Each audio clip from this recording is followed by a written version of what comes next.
Vlog for today. So, maikli lang vlog natin, no?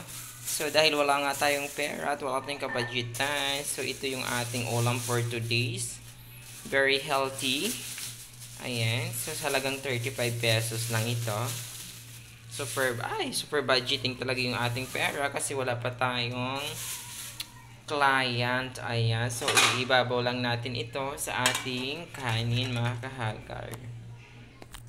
Siyempre, unang-una, huhugasan muna natin yan ng bonggang-bongga para malinis. Matanggal yung mga, alam yun na, siyempre, galing sa labas yun, di ba? Hindi naman tayo maarte, pero siyempre, we need to wash, di ba? Wash, wash. Ayun. So, siyempre, ilalagay natin yan sa ibabaw ng ating sinaing. Di ba, makatipid pa tayo sa gas. Diba? Ganun na ang life. Kailangan marunong tayo magtipid. Lalo na kung wala naman tayong pera. Ayan. Kasi mahal na talaga ngayon mga bilihin. Kaya huwag na tayo magtaka. Ayan. Yan. Tapos, bumili ako ng sap-sap, 10 piso, diba? So, ano na yan? Bongga na yan. Tapos, nagsaing na ako. Ayan. Ayan. So, ayan na. Pinirito na natin yung 6 na pirasong sap-sap, mga kahagar. 10 piso yan. Diba? Kita nyo.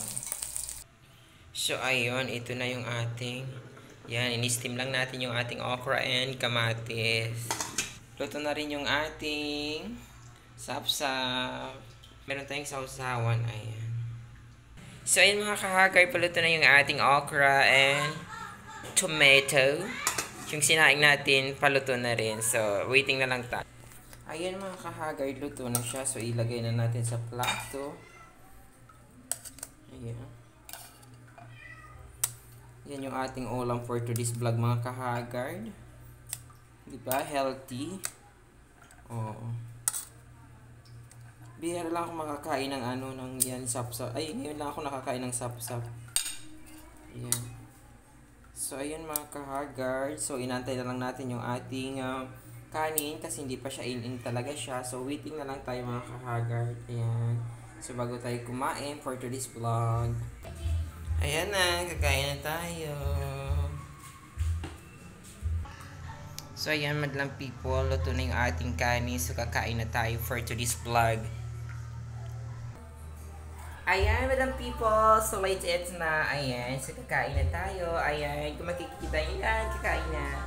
So, enjoy your day, Cohen, everyone. God bless us all. Salamat po sa inyong lahat sa pagsuporta nyo sa aking YouTube channel. I love you all. Bye!